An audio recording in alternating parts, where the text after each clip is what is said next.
Ladies and gentlemen, HEX community of all ages, hey, Jake Freedom here, coming to you live from YouTube for this week's HEX Update Saturday for October 24th, 2015. And we didn't have anything major happen this week, other than we had a small patch. We're not really sure what it consisted of because there were no patch notes, at least that I could find, other than the one that Fento put out, and it said general. So don't know what it really consists of. Some people have saying that the AI got a little bit of an update. That's saying that the AI is a little bit better. I don't think so at all, because you can still like enter conflict an AI card and it will still keep pumping it up either with its champion power or whatever cards it has, giving it swift strike even though it can't attack or block. So I don't think the AI is any better. I think maybe that particular person was just seeing something else maybe. I'm not sure. So yeah, we had the patch. That was kind of the first deal of the week there. Outside of the top 8 invitational qualifier 2, some of the deck lists there. I'll post that. We don't need to go over that there. And then we had an article here by Wordle. Now that name there, it always reminds me of Pokemon for some reason, because there's a card in Pokemon. I don't know what. I think it came out of the Plasma Freeze or Plasma Blast series, and his name was like Squirtle, I think. So that's what Wordle reminds me of. So anyway, this is a small deck. What he says here is he tries to build a deck a day. It doesn't always happen. I don't quite get that crazy, but I'll just read this opening remarks here. It says, I try to build a deck a day. It doesn't always happen, but just the act of thinking about how to assemble 60 cards helps me set my thinking for the next time I want to tweak a different deck. Sometimes I build in a vacuum just to see how strong a single idea can be, but mostly I try to frame my thinking for the format at hand. A couple weeks ago, that thought was, how do I smash mono ruby decks like the one that won the 5-shard Sapphire Cup while keeping a reasonable threat and removal density to keep up with the blood decks that are popular in the constructed daily events. So yeah, that's kind of the thing, is when you're building constructed decks right now, it's, how do I beat those decks and still keep a deck that, is fun to play somewhat, without just flat out copying the deck. It can be difficult. Sometimes you just got to build a deck and just play it. If it wins, it wins. If it doesn't, it doesn't. Trying to get too mad about it. So anyway, this is what he's got here. So he's got Bryson Maplewood for the champion, and that is, for a Diamond Ruby. If you control more troops than an opposing champion for 4 charges, target troop you control gets +1/+1 in Swift Strike. Not too terribly bad. So he's got some Spirit Bound Spy, Valiant Escort, Protectorate Defender, 12 cards there, early drops, 8 on turn 1 cards, I guess. But then he's got Deathless Guardian, Royal Den Mother. He calls this Pet Parade, so obviously he's gonna have a lot of things that do pets. Obviously Royal Den Mother does pets, Royal Falconeer does pets. I don't think anything else here does pets, really. I think that's just the only one, those 8 cards there. But anyway, he's got a decent amount. Here's some removal. Pride's Fall, that's a tough one there, especially against that mono ruby deck, since most of the troops only have 1 toughness. So this could be, it could be a card that's going to be sitting dead in your hand if you come up against that. There are other ones in that deck that you'll be able to use it for. So not a bad card to have though. Solitary Exile obviously there, and then 14 diamonds, 7 rubies, and 3 Shard of Conquest. Looks like he's got a little bit of reserve here. We got Illigin's Parade, and that is create 2 Illigin Mirthkins with the actions gem and put them into play. A couple more Pride's Falls, 3 Angel of Dawns. I sideboarding Angel of Dawn. I'm guessing.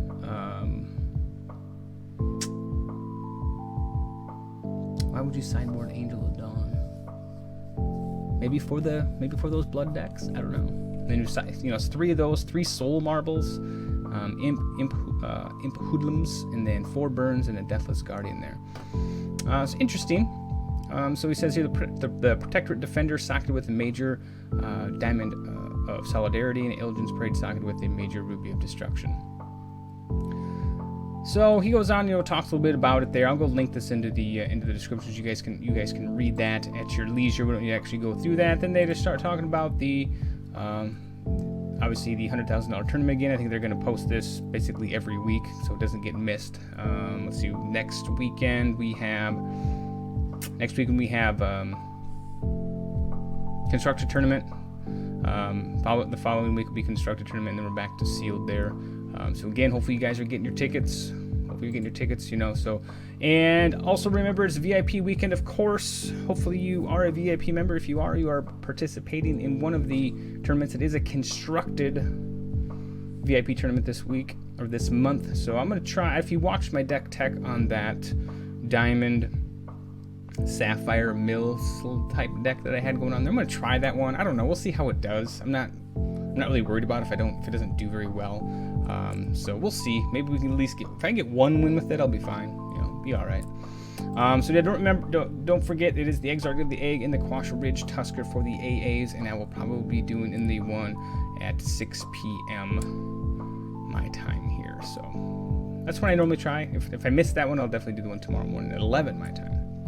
Then we had a constructed deck list for the weekly or the daily tournaments there. Nothing out of the ordinary. Again, it's pretty standard stuff. I think so anyway. A lot of the same. Basically, we're going to call it that. A lot of the same.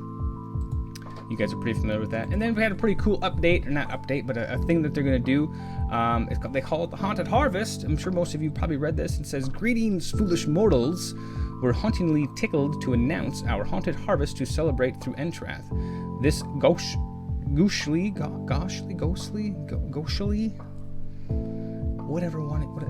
I think it's called ghoulishly. There we go. Whew, it took me a while to get out. Ghoulishly delightful event takes place starting on Monday, October 26th at 10 a.m. Pacific and ends Monday, November 9th. Please be aware, my lovelies, that there is a time zone change for CEST and CET on October 25th, and the U.S. will change from daylight savings time on November 1st. Now for the treats, it's pretty cool. I like what I'm seeing here. It says we have presented 2 delectable cards, 1 PvP AA and 1 new PvE card and a Haunted Harvest sleeve. All are exclusive to Haunted Harvest 2015. This is the first year they've done this. They didn't do this last year. At least I don't remember them doing anything last year for Halloween. So it's pretty neat. So we got a Harvest Reaper, which is the PvE card, and 3 cost, single blood threshold. When this deals damage to a troop, that troop gets death sentence. At the start of your turn, each troop with death sentence gets -1 defense. So it's a 1/3. That's I don't know. I'm not very good at judging PvE cards. Maybe I don't think I'm that good at judging PvP cards either, but I don't know. Seems decent. And then the sleeve, which is pretty cool. I like the sleeve. And then the AA Ether Caller. I like that card. The more I look at Ether Caller, the more I think it has some pretty good uses. The cool thing about it is if you have that, it's going to create the actual AA Phantom as well. So that's pretty neat there. And then secondly, we have our Harvester Reaper PvE card. They're just showcasing it here. The slots that it has, the Bow of Souls Chills, that's weapon. And then we have the Harvest Medallion. It says your Harvest Reapers have +1/+1. And then obviously this one here is your Harvest Reapers have, when this enters play, target opposing troop gets the death sentence. So it seems like a pretty powerful card. If I say so myself. So that's pretty cool. It's going to start on, like I said, the 26th. So that's going to be, Monday, obviously. Obviously, it'd say Monday. So that'd be cool. Kind of looking forward to getting some of that stuff there. Then they have a HEX update, Spooky Scary. They go over the Haunted Harvest again. They talk about the VIP weekend. Then they have a PvE card preview here. And it says, in the spirit of Haunted Harvest, we're featuring 2 ghastly blood cards. Blood cards are quite literal. They tempt you with dark powers, but at no trivial cost. They slowly drain your life force until you're gone, and then move on to the next person who seeks what blood magic offers. So it's in here: contract killing, 0 cost, single blood threshold, basic action, void target troop. At the start of your turn, if this is in your hand, reveal it. It deals 2 damage to you. Void a target troop for 0. Wow, that seems pretty good. And then we have this one here, 3 casting cost, triple blood threshold, Stalker of Marbaras? Yeah, Marbaras maybe? Okay, anyway, this is looks like it's a legendary, obviously. So it's a 3/1. It says base for a basic action. Pay 3 health. Add 3 spike counters to this. At the start of your turn, remove all spike counters from this. Draw a card for each spike counter removed this way. You only have to pay 3 health for that? Pay 3 health for 3 cards? Wow. Wow, that's... That seems pretty decent. If it stays alive. Wow. Alright, so that is an interesting card. So they go on to say here, that's not even to speak of the twisted horrors found from blood magic. When you make a deal with Stalker of Marberos, you make a deal with darkness. The only currency he cares for is your vitality, and for that you will gain incredible power. So interesting. I'm kind of excited when PvE is fully implemented. Maybe I'll get into a little bit more, but right now it's just not something I do even the slightest amount. You know, I do the arena every now and again, but I don't use any PvE cards. I use all just standard stuff. So that is the news there for this week. You know, I was going to do the winners right before I clicked the video on, but then something distracted me, and now I didn't remember to do it, so I don't know who the winners are to announce them on camera. So there's going to be actually 3 drawings, as you know. There's going to be one for the Primal Pack, one for the draft ticket, and one just for the weekly pack giveaway. I apologize, I don't have those ready to rock and roll. Maybe in post-processing, maybe I'll throw the names up here. Yeah, probably not. I don't like to do that. I don't like to do that kind of stuff. Well, without further ado, we do know that it is the last Saturday. Is this the last Saturday of the month? This is not the last Saturday of the month. It doesn't work out very often this way, but usually on the VIP weekends, that's usually the last Saturday of the month. But given that next weekend the month rolls over, or Sunday rolls over into a new month, that's why they did the VIP this weekend. So we're going to do just a normal pack this week, and then next week, since that is the last Saturday on Halloween, we'll do the Primal Pack. So let's just go ahead and hop into the store here and just grab a normal one. We still have one Primal Pack sitting there, so let's go ahead and open this guy up. Maybe we'll get lucky, and maybe it'll be a legendary, maybe not. It is a legendary. My gosh. Alright, hopefully it's a good one. So before we get to that, let's go and just check out the comments. So we got Vine Lash, Lightning Brave, Spider Nest, Abominate, Sylvan Duet, Deadeye Ripper, Stinkhorn Soup, Arcane Zephyr, Vampegasus, Scrapyard Dynamo, and rounding out the comments we have Bright Moon Brave. For uncommons, we have Warlock of Atyr, Flaring Passions, and Snarl Brute.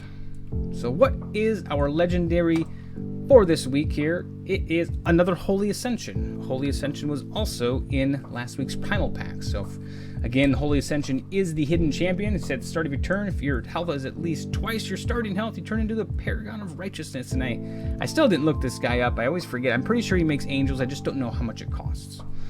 So that is the legendary this week. Maybe we'll get, just a common chest. That's fine. I thought maybe we'll get lucky and get a pretty good one. Stash that away. So that is this week's news. That is this week's pack. I don't know why I'm staring over there right now. We gotta stay right here. So let me know what your top 5 picks are for this week's pack in the comments down below. You want to let me know something else about the show? Be sure to do so. If you like the show, give it a thumbs up. If you want to see more of these, be sure to click subscribe down below, and we'll have another video for you soon.